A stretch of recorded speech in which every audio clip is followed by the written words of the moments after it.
Salam, selamat siang saudaraku sekalian. Perkenalkan saya Lina Anazawa. Saya adalah mahasiswa ST Anugerah Indonesia DPA Mamasa, Prodi S1 PAK semester 5. Saat ini saya ingin menjelaskan evaluasi pembelajaran dalam pendidikan agama Kristen. Jadi evaluasi dalam pendidikan agama Kristen adalah proses sistematis untuk menilai pencapaian tujuan pembelajaran iman Kristen. Bagaimana siswa tahu soal iman itu kognitif. Jadi bagaimana dengan hati dan sikap siswa itu afektif. Bagaimana iman terlihat dalam tindakan nyata itu psikomotorik. Jadi ada teknik evaluasi pembelajaran, yaitu ada teknik tes, teknik portofolio, teknik wawancara, dan teknik penilaian. Contoh, saya akan berikan contoh di sini. Sebuah gambar sumur memberikan kerangka bagus buat penilaian, tetapi tantangannya jelas jika kita hanya pakai tes tertulis menulis. Kita hanya dapat melihat bagian kecilnya saja, tetapi gambar sumur mengingatkan kita untuk melihat bagaimana gambar besarnya. Jangan sampai kita kehilangan potret utuhnya. Jadi, sebuah gambar sumur menawarkan dua kategori utama, yaitu teknik tes dan teknik non-tes. Iya, yang bisa kita temui mungkin dari ciri utamanya soal jawaban hasilnya cenderung bisa dihitung dengan kuantitatif. Bagaimana dengan teknik tes? Contoh gampangnya bisa tes pilihan ganda, yaitu tentang tokoh Alkitab atau mungkin esai pendek tentang makna kasih menurut siswa. Jadi tes ini adalah fondasi untuk mengukur apa yang siswa ketahui. Di dalam tes ini ada lagi tes jenis tesnya, yaitu ada tes objektif dan ada tes subjektif. Nah, tes objektif adalah jawabannya pasti, yaitu benar atau salah, pilihan ganda atau menjodohkan, dan bisa juga isian singkat, yaitu bagus untuk mengecek pemahaman dasar siswa. Ya, bagaimana dengan tes subjektif?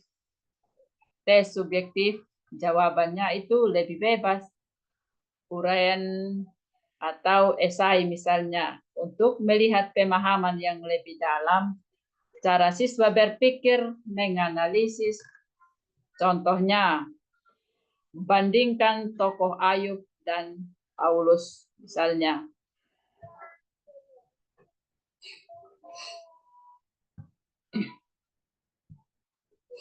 Berbicara tentang iman, ya tadi kita jelaskan, kita sudah membahas bagaimana iman itu terlihat dalam tindakan. Jadi iman tidak hanya tahu di kepala, tetapi bagaimana mengukur hati dan tindakan. Nah, disinilah non-tes berperan. Hasilnya tidak melulu dengan angka, tetapi terdeskripsi dengan berita. Pengamatan lebih kuantitatif. Tujuannya yaitu untuk menangkap aspek yang susah diukur pakai angka. Jadi teknik tes dan non-tes memberikan contoh yang bagus. Ya, jadi guru mengamati langsung, misalnya bagaimana sikap siswa pas berdoa bersama, diskusi kelompok, atau bagaimana mereka berinteraksi sehari-hari. Hal ini untuk menangkap sisi sikap dan tindakan nyata. Itu dapatnya afektif dan psikomotorik. Nah, berikutnya ada ya tes wawancara. Berbicara tentang wawancara bukan interogasi, tetapi lebih pada percakapan mendalam, yaitu untuk menggali pemahaman siswa.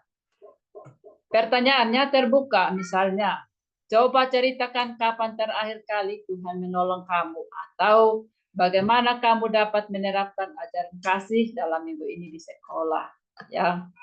Yang ketiga ada tes portofolio.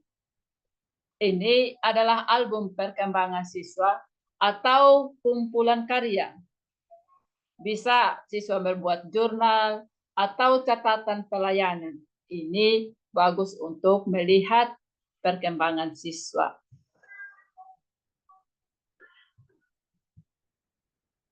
Yang keempat ada teknik penilaian. Dalam teknik penilaian ini ada teknik penilaian diri sendiri dan penilaian teman.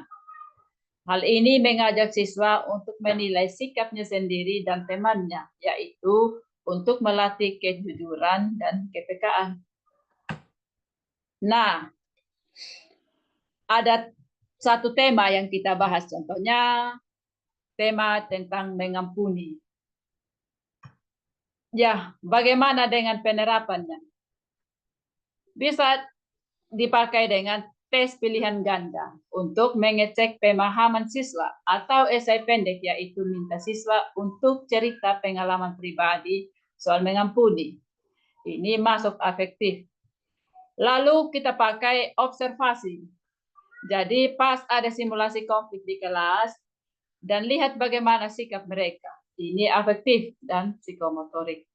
Nah, ditambah lagi dengan portofolio berisi refleksi mingguan mereka soal mengampuni. Ya. Dari sini kita dapat menyimpulkan bahwa guru PAK harus bijaksana memilih teknik evaluasi dalam pembelajaran. Evaluasi bukan hanya tentang benar atau salah, tetapi membawa hati dan menuntun pertumbuhan murid secara utuh sesuai dengan nilai Kristiani. Sebagai penutup, mengingat kedalaman iman menentukan sesuatu yang personal, seringkali tidak tergoyahkan dari luar. Pertanyaannya, bagaimana cara sebagai pendidik bisa memastikan kalau teknik tes, observasi, wawancara, portofolio tadi benar-benar menangkap pertumbuhan spiritual yang otentik, bukan cuma sekedar penampilan luar atau apa yang kelihatan di permukaan saja. Itu mungkin yang kita perlu pikirkan bersama. Sekian dan terima kasih. Tuhan memberkati. Shalom.